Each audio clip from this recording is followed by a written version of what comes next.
En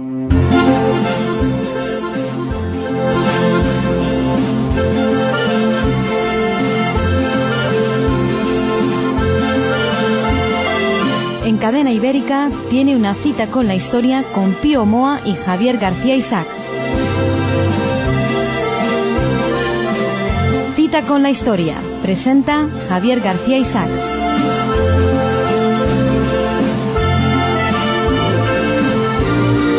Pues cita con la historia, cita con don Pío Moa una semana más. Y la verdad es que si la semana pasada estábamos hablando de la relación del comunismo con la Iglesia, el diálogo que tuvo, ¿no? Diálogo. Yo creo que hoy nos vamos a centrar, don Pío, corríjame, con el Vaticano II y su relación o sus consecuencias para España. Exactamente. Luego tenemos una canción también preparada, tenemos una editorial, tenemos algunas novedades. Sí, tenemos una... Primero vamos a meter, sobre todo en la primera parte del programa, pues comentar algunas efemérides, o sea, algunos hechos históricos que coinciden con el día en que sale esta emisión, ¿no? Sí. Y lo vamos a hacer en lo sucesivo. Y también, esto ya más adelante, pues comentaremos algunos... O leeremos algunos comentarios que nos hacen llegar los oyentes. De las redes sociales o bien a través de nuestra página web de citaconhistoria.es. Eso es. Y empezamos, como de costumbre, con el editorial. Ruego consideren imparcialmente estos datos. Como recordaba hace días, el Frente Popular se compuso de derecho o de hecho de estalinistas, golpistas, racistas separatistas y anarquistas. Esto no ofrece discusión, es simplemente la evidencia. Por lo tanto, la pretensión de que los vencidos en la guerra civil representaban algo parecido a la democracia es un disparate radical. Ahora bien, este disparate funda la versión histórica de una masa de historiadores, políticos y periodistas, y sobre tal cimiento construyen una historia, entre comillas, en la que los embustes y distorsiones se suceden y apoyan unos a otros. En esto consiste el grueso de la historiografía hoy por hoy muy dominante en España y, por cierto, también fuera. Este hecho revela una grave enfermedad intelectual y moral entre nuestros formadores de opinión pública. Se oye a menudo que los perdedores de la guerra o sus hijos están buscando hoy la revancha con sus explicaciones y memorias históricas, pero ni siquiera esto es cierto. Los perdedores, en su inmensa mayoría, no se opusieron al franquismo porque habían sufrido en su propia piel lo que era aquel régimen izquierdista separatista y la verdad es que no tenían ganas de repetir. Han visto el hambre, las represiones, el terror, la fuga de los jefes con enormes tesoros, etcétera, ¿no? Y por eso, porque conocían aquello, ya hubo reconciliación en los años 40. Gracias a eso, el régimen pudo vencer al maquis y aguantar el aislamiento internacional. Como he indicado, en los mitos del franquismo, los dos promotores más influyentes del antifranquismo han sido los periodistas Cebrián y Ansón, que desde luego no vienen de los perdedores de la guerra. Desde luego, todo el mundo tiene derecho a cambiar de opinión, claro, pero una persona influyente debe explicar por qué lo ha hecho. Y aquí ha cambiado muchísima gente y casi nadie ha dado una explicación, ninguna explicación.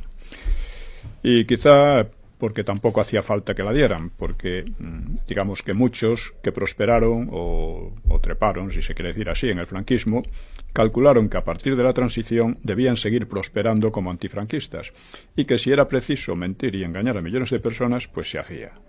Todo por la causa.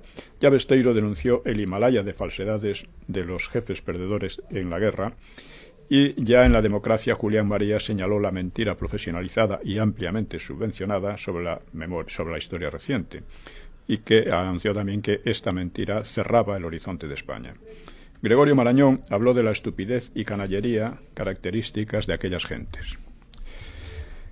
Realmente hace falta una dosis muy fuerte de ignorancia o de estupidez para creer tales leyendas, es decir, la leyenda de que el Frente Popular defendía la democracia, ¿no? Porque el menor sentido crítico demuestra que eso es simplemente un contrasentido, es imposible, ¿no? No hay manera de hacerlo circular, pero se hace circular. Es también obvio que los historiadores y otros que sostienen tales versiones, conociendo los hechos, lo hacen por razones que nada tienen que ver con la más elemental honestidad intelectual ni con el respeto a la verdad. Y como han construido sus carreras y prestigios sobre ese fraude, no van a dar ahora marcha atrás y defienden sus puestos con uñas y dientes, negándose a cualquier debate racional, inventando nuevas patrañas y utilizando sus poderosos medios para intentar impedir el conocimiento de la realidad histórica. No menos importante en este montaje perverso ha sido el silencio de tantos que, conociendo la historia, han callado por temor o escriben con tales cautelas y rodeos frente al embuste descarado que apenas sirven de contraveneno. Y esto no debe continuar. Se habla mucho de saneamiento o regeneración democrática, pero no pasará de palabras vanas mientras no se vaya a la raíz, saneando la historia a fondo.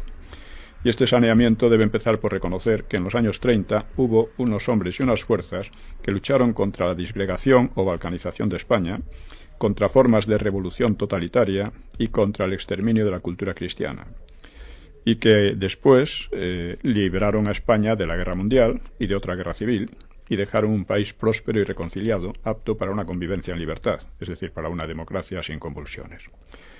Una libertad que hoy socavan y desvirtúan precisamente los que hacen pasar antifranquismo por democracia y se identifican con una república caótica y un frente popular despótico y totalitario, y arruinan el espléndido legado del régimen anterior. No es casual que sus señas de identidad sean una corrupción muy extendida, sean la colaboración con la ETA, la corrosión de la independencia judicial y las maniobras para balcanizar España, desmembrándola en unos cuantos estados de pandereta insignificantes en el contexto internacional y que serían objeto de las intrigas de otras potencias. Una vez más, estamos ante una oleada de la estupidez y la canallería que denunciaba Gregorio Marañón, cimentada en un embuste prácticamente industrializado. Y una vez más, es necesario un esfuerzo intelectual sin concesiones en defensa de la verdad antes de que nos conduzcan a nuevos desastres. Pues la verdad es que a mí me asombra cómo en pleno siglo XXI todavía hay gente que reclama la herencia del Frente Popular, ¿no? Que lo ponen como modelo. Sí, digamos que puede ser que en algunos sea por pura ignorancia, pero en su origen no hay ignorancia ninguna. O sea, hay que reconocer que contra el franquismo lucharon los comunistas y los terroristas, no lucharon otros, los demócratas, no habían demócrata en la cárcel. Y bueno, pues lo que se ha cogido por Cebrián, por Ansón de otra manera, pero básicamente igual, pues ha sido la base de la propaganda antifranquista, que era la propaganda comunista.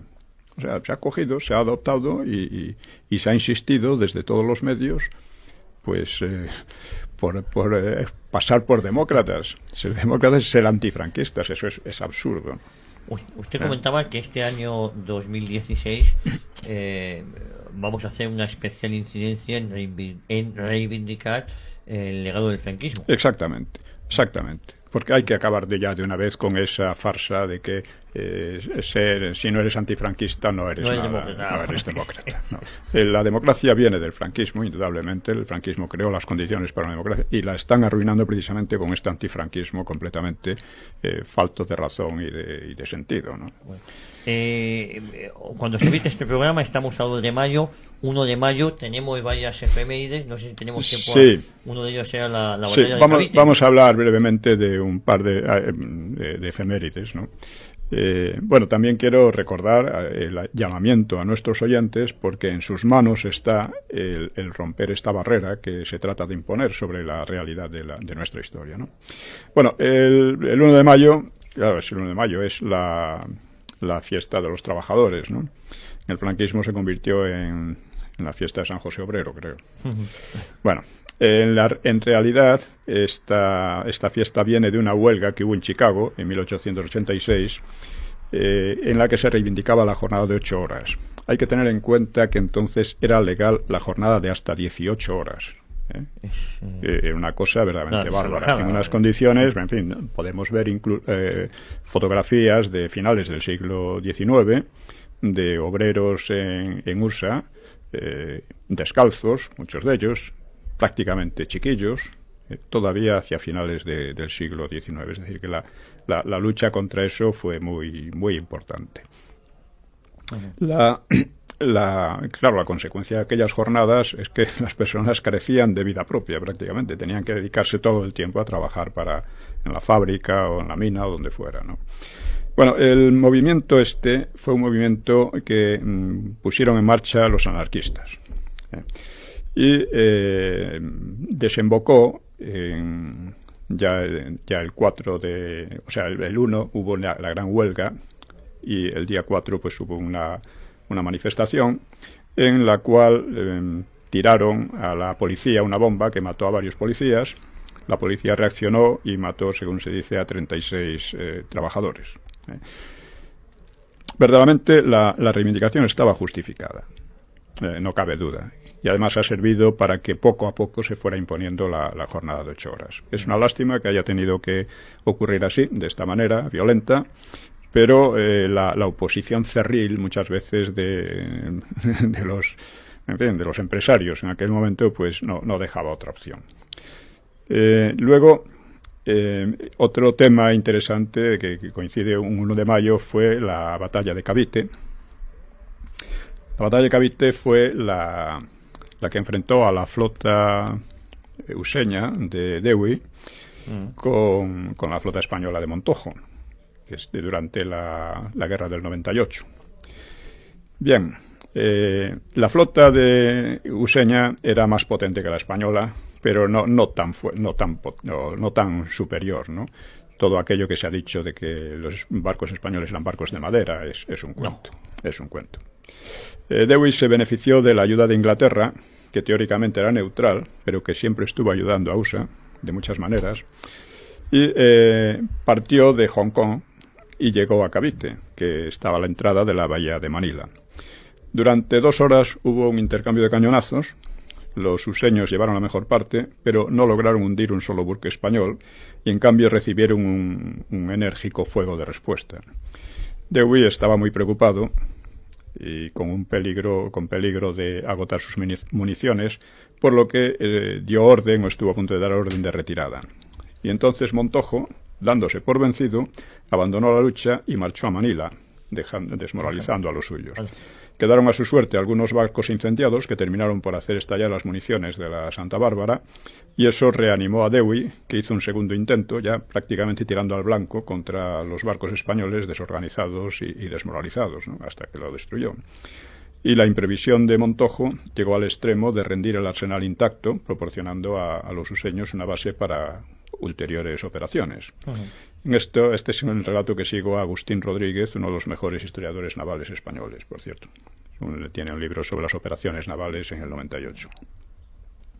Hay que decir que de haber sido inglés, Montojo y probablemente Cervera lo habrían pasado muy mal. Así, el almirante inglés Matthews, que había sido vencido en Tolón en 1744 por una flota muy inferior española de Juan José Navarro, pues fue sometido a juicio marcial, fue expulsado y deshonrado.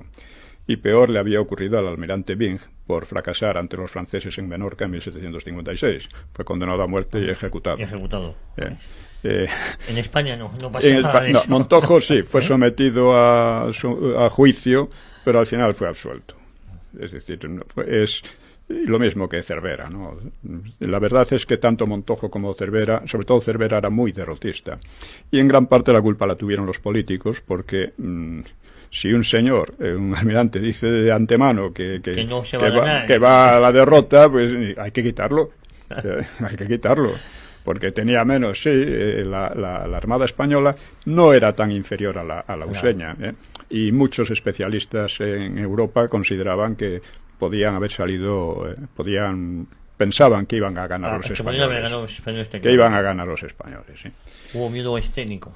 Sí, y luego digamos que hicieron tanto Montojo como Cervera, no aprovecharon sus ventajas, que tenían unas cuantas, y en cambio dejaron aprovechar las suyas a los otros. Esta es la realidad. Muy bien. Bueno, había otra efeméride, pero si quieren nos metemos ya directamente en materia. Bueno, hay otra efeméride, no sé cómo llevamos... Llevamos 15 minutos. 15 minutos. Bueno, pues muy brevemente, por ejemplo, el 1 de mayo fue cuando se dio la noticia de la muerte de Hitler, que fue el día anterior, que se suicidó. Y han corrido muchas leyendas y versiones sobre ello, ¿no? De hecho, aquí le dieron la posibilidad de escapar en un avión con Hannah Reich, que era una aviadora nazi muy conocida, pero se negó. Dijo que, en fin, cada uno tenía que afrontar su destino. En fin, fue una cosa terrible. Se suicidó junto con Eva Braun y entonces han corrido muchas leyendas sobre que, como no se dice que no se encontró el cadáver fue quemado. Sí, fue quemado. Pues que se habría huido, se habría escapado a Brasil, a Hispanoamérica, sí.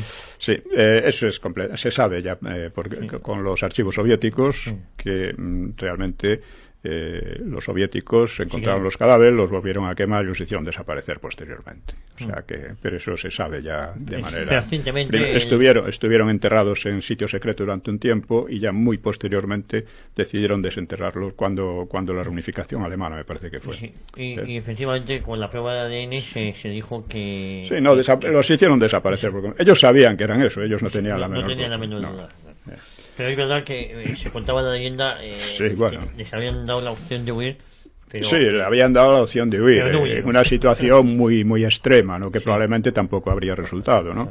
No fue posible. Más, según el relato, dijo más o menos: ahora millones de personas maldecirán mi memoria. Es el destino. Tenías razón. Así lo quiso el destino, sí. Bueno, vamos a meternos en materia, o a lo mejor vamos a hacer, aunque nos adelantemos el tiempo, hacemos la primera pausa publicitaria bien. Y así ya nos metemos directamente. De acuerdo, muy bien.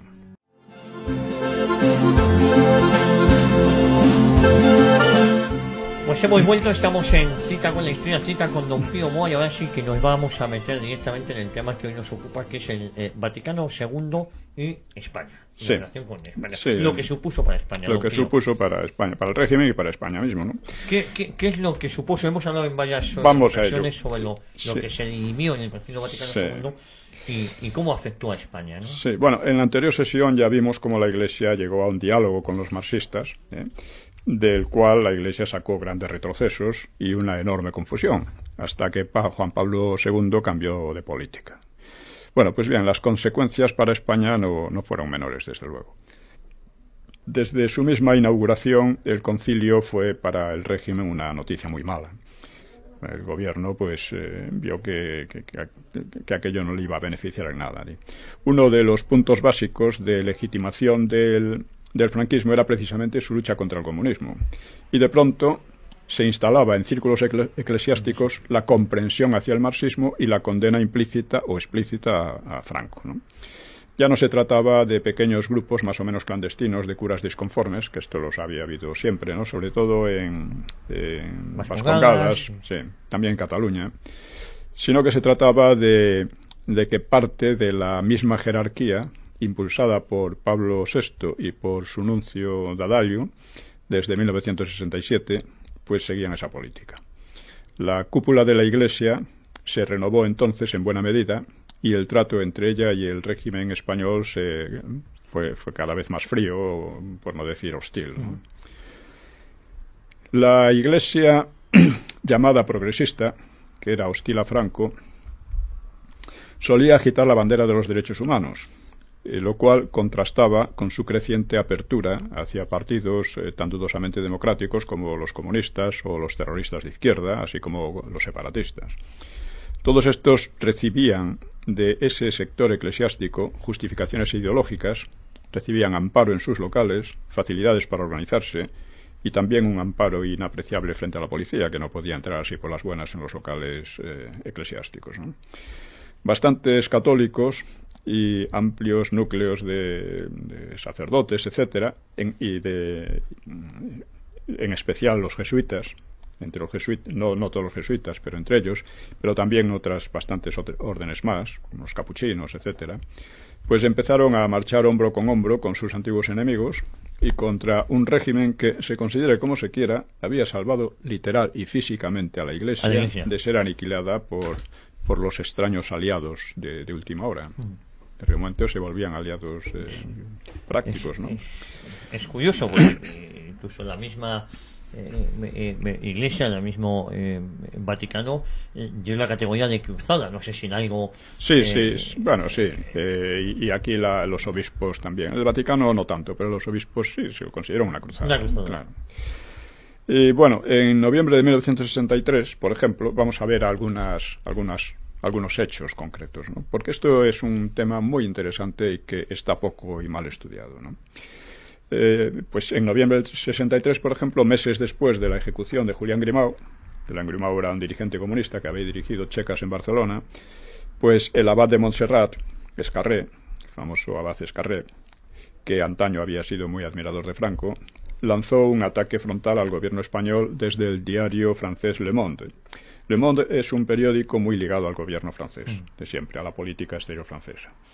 Escarré denunció la persistencia de presos políticos, sin especificar las razones de estar presos, y que ninguno de ellos era demócrata, claro, y la necesidad de libertad de prensa y elecciones, calificando al régimen de subversivo y resaltando el carácter nacional de Cataluña y su derecho a su cultura, historia y costumbres. Somos españoles, no castellanos, dando a entender que había una imposición castellana allí que no existía en absoluto, claro. España había vivido, según él, 25 años de victoria, pero no de paz. Era un país que estaba más en paz que cualquier otro, casi que cualquier otro de su entorno, de entorno, sí, de Europa Occidental. Y aquello que venía de un religioso antaño franquista y muy afín al Opus Dei era más de lo que el gobierno podía tolerar, de modo que el gobierno presionó para que Escarré saliera de España. De momento se quedó así solventado el problema. En los mitos del franquismo he expuesto cómo el factor principal que hizo imposible la continuidad del régimen fue precisamente la decisión del Vaticano II de separar a la Iglesia del Estado y de renunciar a la confesionalidad, que antes había defendido siempre. Había sido la Iglesia quien lo había impuesto, de cierto modo, ¿no? Esta decisión dejó al régimen de Franco literalmente en el aire desde el punto de vista ideológico. No obstante, sus enemigos eran débiles y el régimen contaba con suficiente apoyo popular para reorientarse hacia una salida democrática que pudo hacerse sin grandes traumas. Claro, el Concilio Vaticano II, perdóname, don Pío, al decirlo de la confesionalidad del Estado, claro, le vacía de contenido, ¿no?, ideológico, sí, al Estado español. Claro, es decir, podía haberse derrumbado con muy malas consecuencias. Lo que pasa es que no se derrumbó pues porque la situación, o sea, la población había olvidado los odios del pasado, una población que estaba tranquila, que era moderada y que no tenía ganas de aventuras raras, ¿no? Y se podría decir que había apoyo popular al régimen. Sí, este apoyo no hubiese sido indudablemente. Su continuidad. Es que es indudable. Porque esto siempre hablan de que el pueblo estaba en contra, pues, ¿dónde se manifestaba eso, no? Es curioso que cuando se analiza el franquismo casi nunca se habla del carácter decisivo que tuvo para él la actitud de la Iglesia, el Vaticano II. El Vaticano II es el que vació de contenido al franquismo y obligó a una evolución que pudo haber sido traumática, pero que no lo fue precisamente por los logros que había hecho el régimen antes y que no tienen otra explicación que esa, ¿no? Bueno, el 23 de junio de 1969, el Papa Pablo VI, en una alocución al Colegio Cardenalicio, expresó su inquietud por España y propugnando un ordenado y pacífico progreso en el cual no falte una inteligente valentía en la promoción de la justicia social. Bueno, pues como el régimen se jactaba precisamente de su justicia social y de su ordenado y pacífico progreso, las palabras del Papa sentaron como un puñetazo.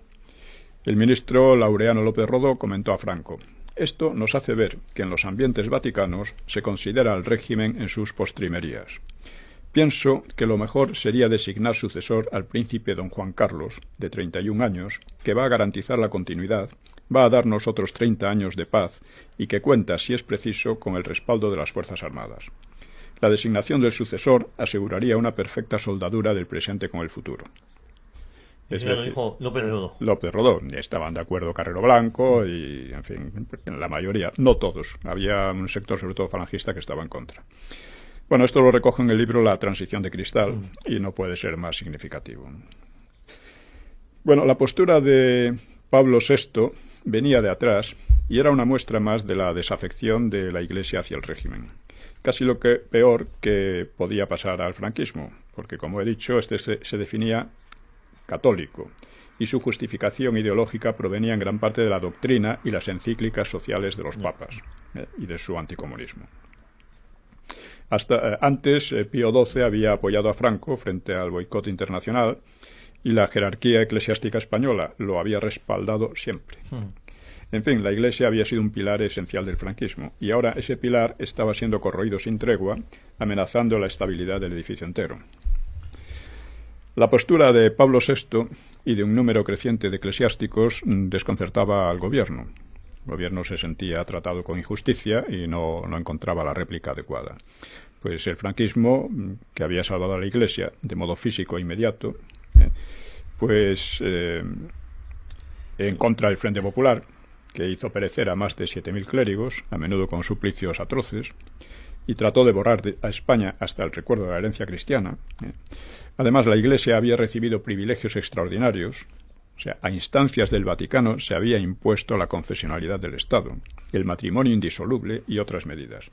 Y había recibido además la Iglesia cuantiosas subvenciones, claro, muy cuantiosas. El franquismo además había reconstruido las iglesias destruidas en fin, por toda España, etcétera, ¿no? Pero como ya vimos, en el Vaticano II, pues soplaban otros aires y buscaban lo que llaman el ayornamiento, acercamiento a la sociedad, porque estaban preocupados por la creciente indiferencia religiosa en Europa Occidental y en USA, y por los avances del comunismo, como ya hablamos también. Esta aproximación a la sociedad, que no resultó muy exitosa, incluía aquel diálogo con los marxistas. Además, fíjese, don Pío, perdóneme, este acercamiento, lo que ellos conocían como acercamiento, lo que produjo además fue una falta de vocación brutal al final. Bueno, sí, claro, ahora lo vamos a ver. Sí. Además, claro, el diálogo con los marxistas tuvo especial relevancia para España y para Hispanoamérica, porque allí surgió la teología de la liberación, que llegó a fomentar el terrorismo en América y también aquí. Y apoyar determinadas guerrillas hispanoamericanas y a la ETA. Guerrillas nada democráticas, por cierto, eran comunistas o comunistoides, ¿no? Algunas siguen, como Colombia, ¿no? Pablo VI preconizaba, por tanto, el desenganche del franquismo, porque preveía su fin próximo y temía que su caída arrastrase a la Iglesia. Es decir, había una preocupación, es decir, se creía la propaganda, según la cual el pueblo estaba contra el franquismo, y en cuanto el franquismo fuera débil, lo arrasarían, y con él a la Iglesia por haberlo apoyado, claro. Esta era una idea que tenía mucha gente, ¿no? Y por eso el Vaticano marcaba distancias, ocasionaba al gobierno 1000 conflictos y daba protección y ayuda a la oposición, que era principalmente comunista y terrorista, ¿no? En 1969 comenzarían las asambleas conjuntas de obispos y sacerdotes para culminar en 1971 con una verdadera ruptura con el régimen. Claro, la Iglesia no podía cambiar de la noche a la mañana, porque la Iglesia había sido muy profranquista a partir de la experiencia de la Guerra Civil, claro, y de las experiencias de las persecuciones en los países totalitarios, ¿no? Que no con tanta dureza como en España, pero que eran persecuciones, ¿no? Así que era preciso desplazar de la jerarquía eclesiástica al sector pro-Franco y sustituirlo por otro hostil, o por lo menos frío, hacia el régimen, y eso hizo necesarias algunas maniobras bastante complejas. Roma encontró su hombre en el cardenal Vicente Enrique y Tarancón, que era promotor de la nueva línea, y una línea que en parte le desbordaría a él mismo. El gobierno resistió, apoyándose en su privilegio, reconocido por el Vaticano, que venía de muy atrás, por cierto, de presentar los candidatos a obispo para que el Papa eligiera, o manteniendo sin cubrir sedes vacantes a fin de evitar que se instalaran en ellos obispos de esos que se presentaban como progresistas. Tarancón y el Vaticano replicaron nombrando obispos auxiliares, que no requerían la anuencia del gobierno, y difundiendo al máximo los nuevos enfoques doctrinales del Vaticano II. Estas jugadas pues venían facilitadas porque Franco era un católico demasiado convencido para llegar a la ruptura, ¿no? Años atrás había aconsejado al presidente argentino Perón, le había dicho: tenga paciencia, procure llegar a un acuerdo, porque tenía un problema con la Iglesia también, procure llegar a un acuerdo, piense que la Iglesia es eterna y nuestros regímenes son pasajeros. Son pasajeros. El mismo Franco le había dicho. En el régimen de Franco hay algún obispo como Guerra Campos, no sé si en esa época... Sí, Guerra Campos y algún otro pues se mantenía... Fieles al... Sí, pero fueron desbordados, fueron rápidamente desbordados, ¿no? Un aspecto significativo de la nueva situación fue el auge del clero separatista en Vascongadas, en Cataluña. En 1972, por ejemplo, voy a poner un caso interesante, se celebró el proceso de Burgos contra varios miembros de la ETA que habían participado en el asesinato. ¿72 o 70? Ahora mismo no me acuerdo con mucha seguridad. Bueno, serían el 72. Que habían participado en el asesinato de un comisario de policía, un guardia civil y otros atentados, ¿no? El PNV inmediatamente apoyó a los etarras, pero por entonces el PNV tenía muy poca fuerza en España, ¿no? De modo que su apoyo inicial, el apoyo a la ETA, vino del sector separatista, del clero vasco y el llamado progresista en otras regiones.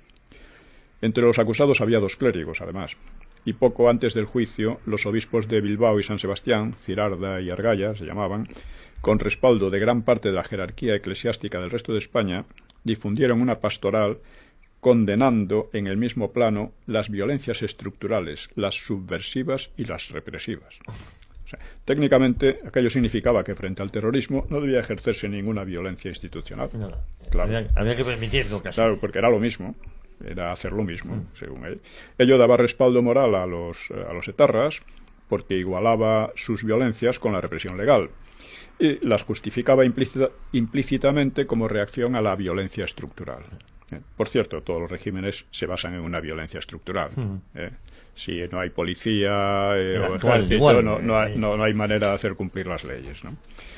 Bueno, esta doble falacia iba a emplearla sin tregua aquel clero, los separatistas y la oposición, también durante la democracia, por cierto, porque esto se mantuvo durante bastantes años, ¿no? Después de Franco. El episcopado publicó notas contra eventuales penas de muerte y pidió un tribunal ordinario en vez del tribunal militar, que según ellos no ofrecía garantías, en realidad ofrecía unas garantías muy parecidas, ¿no? Lo que pasa es que era más rápido, ¿no? Y más drástico. Un tribunal civil puede tardar años y años, como estamos viendo, ¿no? No tenía mucho mal problemas, ¿no? Y de hecho ha sido necesario hacer un tribunal especial para el caso de terrorismo. Sí, la Audiencia Nacional. Claro, la Audiencia Nacional. El otro abad de Montserrat, Cassià Just, pues auspició un encierro de 300 intelectuales y artistas en su monasterio, Montserrat, y condenó en el influyente diario francés Le Monde, otra vez en Le Monde, cualquier compromiso. Por cierto que Francia mantenía un santuario para la ETA, claro, al lado mismo de la frontera, ¿no? Y hasta bien entrado los 80 casi, me atrevería a decir. Sí, en plena democracia. O sea, bueno, pues Cassià condenó cualquier compromiso de la Iglesia con el régimen. Dijo que no tenía que haber ninguna relación. Y acusó al franquismo de reprimir al pueblo por el único delito de oponerse a Franco. Así, esto era hacer pasar a los etarras por representantes del pueblo.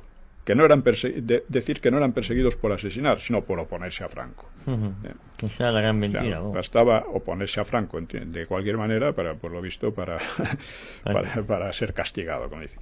La verdad es que el pueblo no se oponía a Franco y la represión no se ejercía contra el pueblo, sino contra los terroristas, que también caían al abad de Montserrat.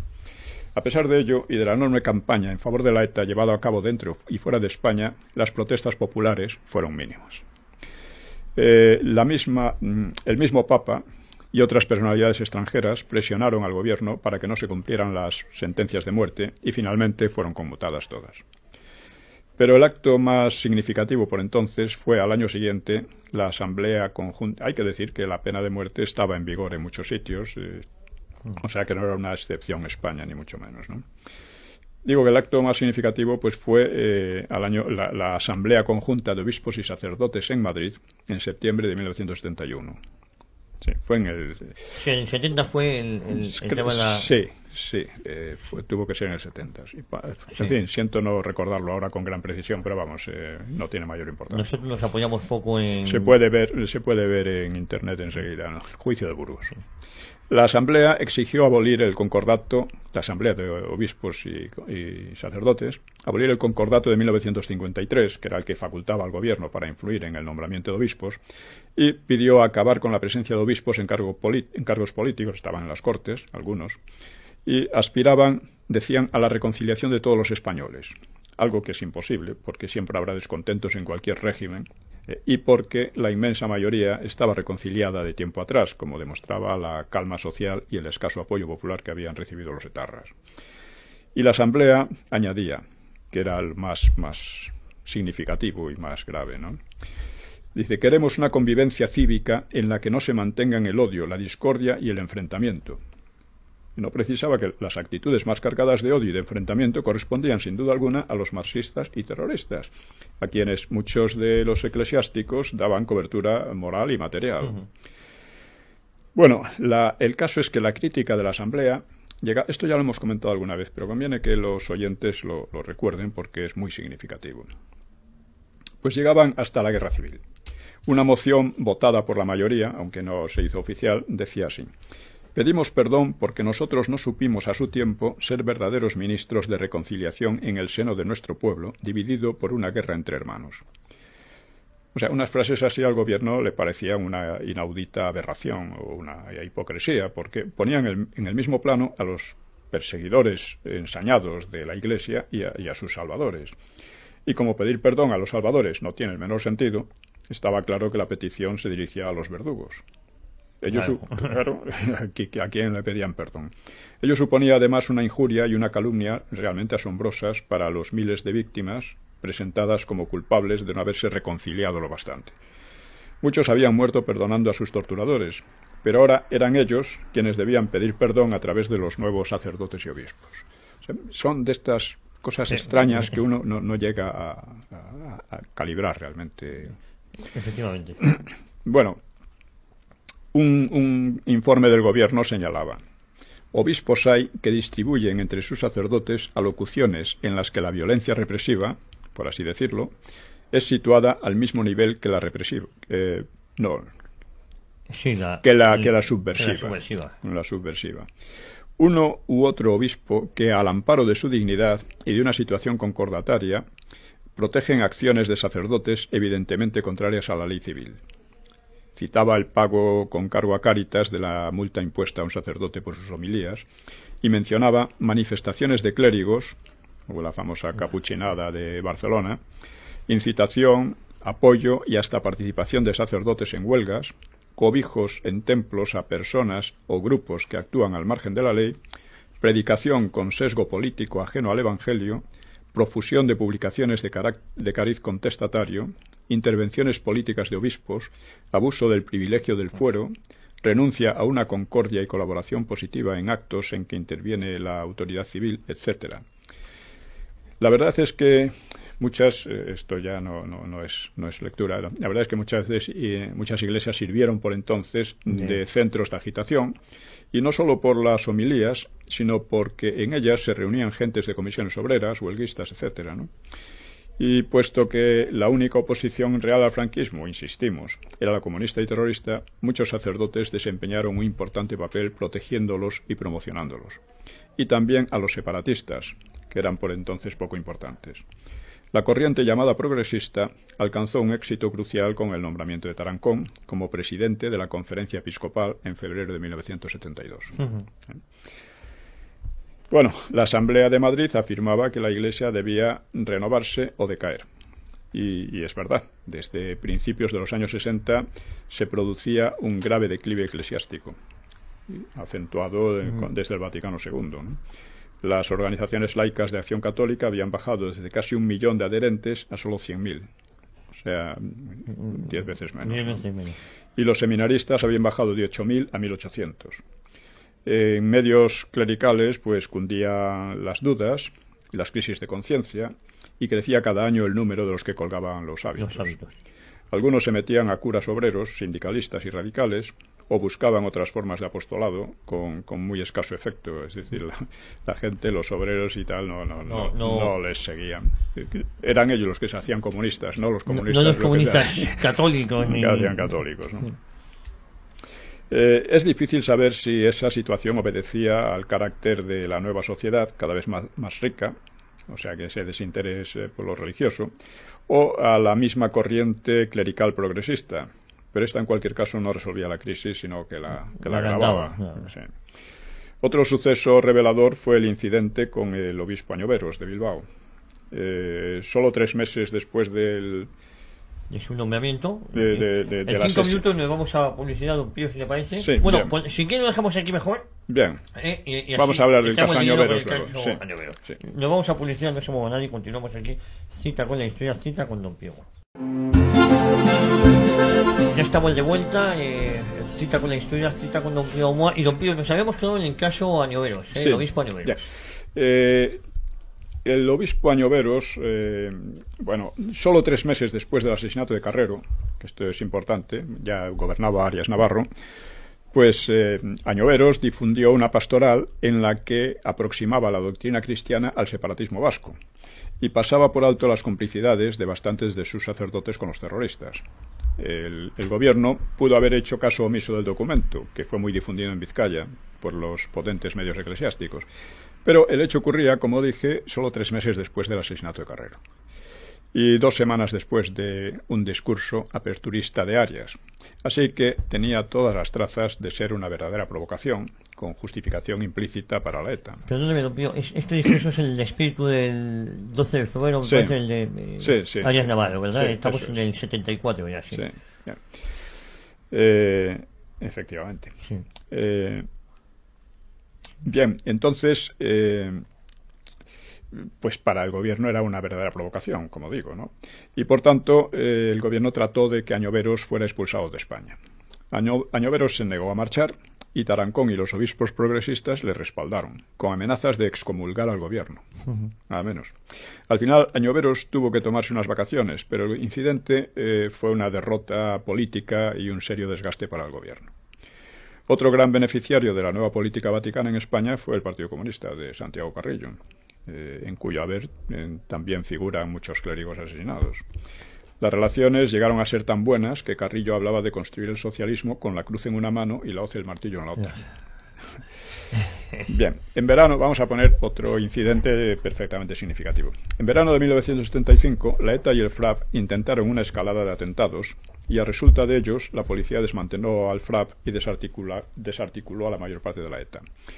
Se juzgaron a los responsables y se dictaron varias penas de muerte. Por toda Europa occidental se desató una tremenda campaña en favor de los terroristas y contra el régimen tildado de asesino.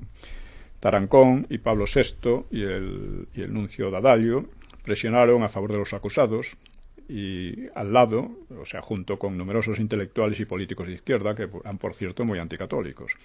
Sin embargo, esta vez la situación era distinta de la de 5 años antes, cuando el juicio de Burgos, porque en aquella ocasión la conmutación de las penas no había frenado a los terroristas ni a sus amistades, sino al contrario, ya que fue interpretada como no como una medida de gracia, sino como una debilidad del régimen. Como una debilidad, lo que había pasado en el año 70 con el proceso de Burgos. Claro. De este modo, el régimen hizo ejecutar 5 de las sentencias, 2 de la ETA y 3 del FRAP. Las turbulencias en Europa fueron tremendas. Hubo asaltos a embajadas, etcétera, etcétera. 17 países democráticos y totalitarios en compañía retiraron sus embajadores y parecía una vuelta al aislamiento internacional de 1946. De estas cosas ya hemos hablado, pero... Sí, conviene recordarlo, ¿eh? Arias retiró a su vez a varios embajadores y advirtió: no deseamos estar solos, pero tampoco nos intimida la posibilidad del aislamiento. Claro que no creía que fuera posible tal cosa, ¿no? Porque sino que el temporal pasaría pronto, como así fue. Otro aspecto del diálogo con los marxistas fue en España la proliferación de una prensa que, con no mucho disimulo, se mostraba muy comprensiva hacia todo lo que significaba el comunismo. El ejemplo más destacado fue la revista católica Cuadernos para el Diálogo, que era muy influyente en medios intelectuales, no solo católicos, y vale la pena recordar una vez más por lo revelador el episodio de Solzhenitsyn. Un gran testigo de la barbarie soviética, habló en televisión española explicando las enormes diferencias entre el régimen soviético y el franquismo. En el 76, si no me equivoco. En el 76, pocos meses después de la muerte de Franco.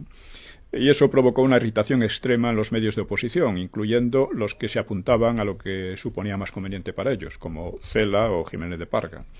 Pero quien más destacó fue precisamente Cuadernos para el Diálogo, donde Juan Benet lamentó que se hubiera dejado salir del Gulag a Solzhenitsyn. Benet sería pronto un intelectual estrella en el país. Sí, sí. En realidad está por hacer, ya digo, un estudio a fondo de estas colaboraciones entre sectores importantes de la Iglesia y los movimientos más totalitarios y balcanizantes de España. De estos hechos hemos dado aquí unas pinceladas y terminaremos con otra indicativa que ya ocurrió en la democracia. Una homilía muy difundida en Vascongadas cuando José Miguel Beñarán, llamado Argala, sufría una muerte parecida a la que él había hecho sufrir a Carrero Blanco. Argala. Salió por los años. Dice el cura de la homilía: nos acompañan miles y miles de euskaldunes identificados con la lucha de José Miguel.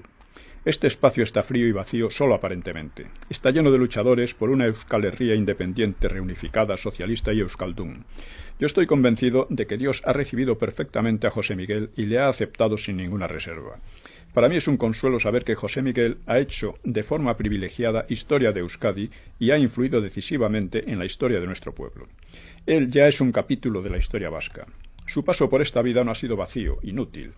Ha dejado en nuestra comunidad nacional una huella importante por su gran inteligencia, por su enorme lucidez mental, por la llamativa limpieza de su vida. Incluso la lucha armada, con sus enormes contradicciones, como toda obra humana, no es ajena a Dios y al Evangelio de Jesús. Si a los simpatizantes de la ETA les aplicasen los mismos métodos que la ETA aplicaba a sus contrarios, quizá el cura hubiera encontrado esa lucha armada mucho más ajena a Dios y al Evangelio. Pero el cura llevaba aún más allá la identificación entre cristianismo y terrorismo. Dice: Jesús mismo vivió personalmente esta cuestión. Él perteneció a un pueblo pequeño de una enorme conciencia nacional. Jesús vivió la ocupación de su pueblo por el romano extranjero y fue testigo y actor de los esfuerzos de liberación nacional. Junto al problema nacional, Jesús vivió a fondo la cuestión social. Qué estupendo que Dios mismo haya asumido en Jesús los mismos problemas nacionales y sociales en que se debate nuestro pueblo. Es tremendo, ¿eh? Es tremendo, es de locura, ¿no? Y aparentemente José Miguel no tenía nada que ver con la religión y la Iglesia. Era ateo, claro, era comunista, ¿no? Pero solo aparentemente. Estoy convencido de que José Miguel vivió inmensamente los valores más fundamentales del Evangelio de Jesús. En estos días, José Miguel se ha identificado con la muerte de Jesús, que no fue una muerte religiosa, sino un asesinato político a manos del poder militar de ocupación.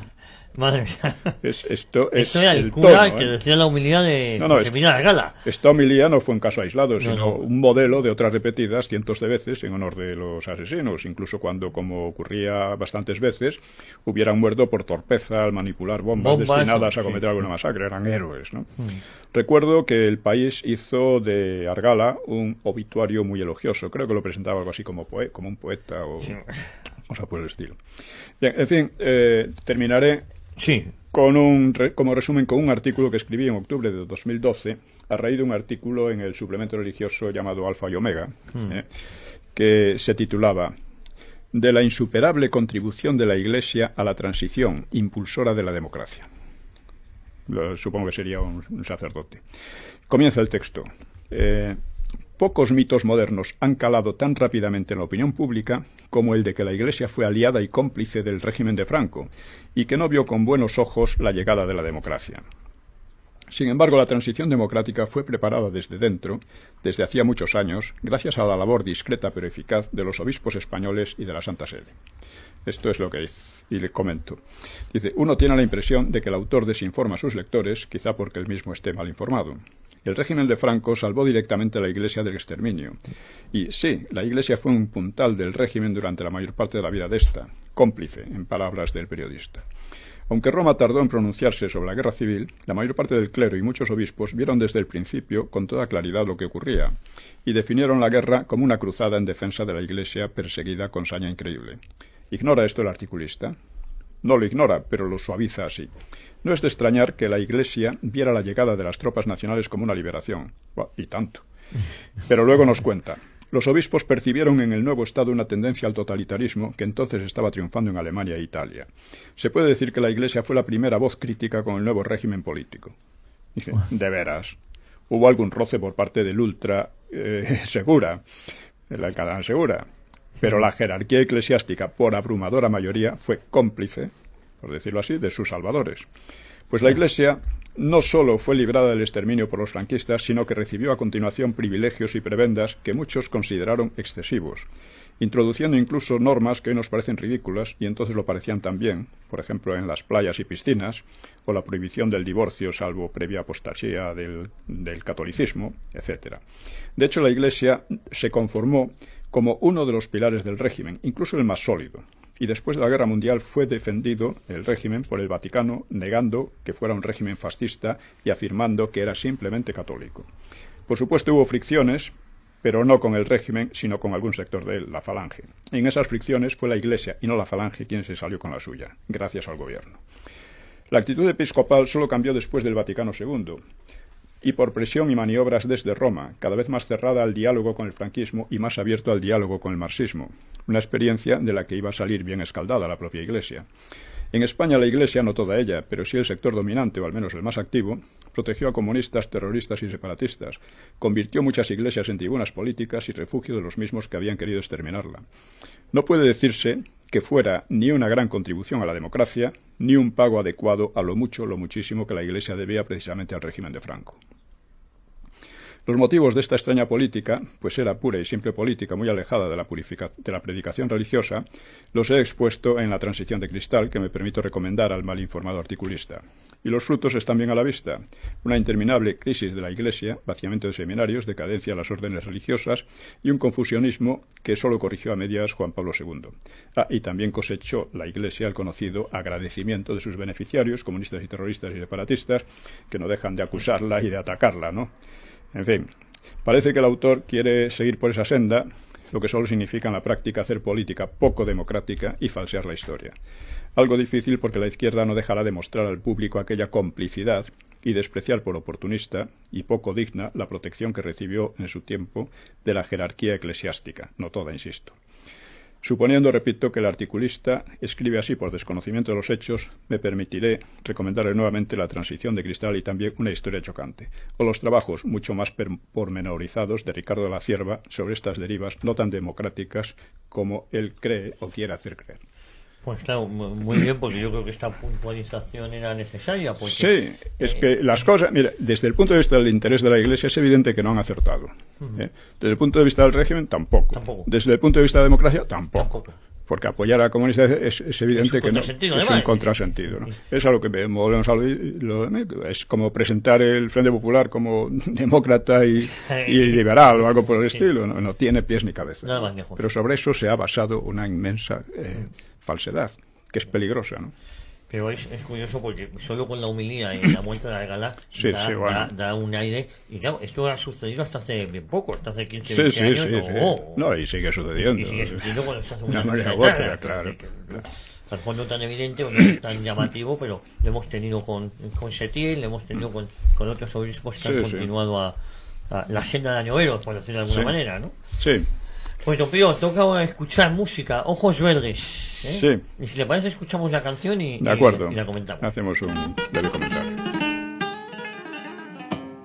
Apoya en el vicio de la mancebía, mira va a encenderse la noche de mayo. Pasaban los hombres y yo sonreía, hasta que en mi puerta paraste el caballo. Serrana, me das candela y yo te dije caché, ven y tómala en mis labios y yo fuego te daré. Dejaste el caballo y el hombre te di y fueron dos verdes luceros de mayo tus ojos para mí. Oh, verde, verde como la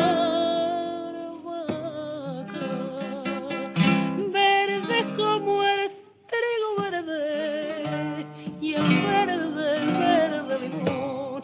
Oh, verde, verde, con brillo de faga que se enclavadito en mi corazón. Pa' mí ya no hay sol, lucero ni luna, no hay más que uno solo que mi vida son.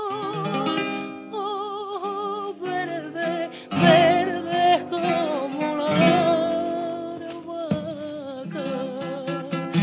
verde como el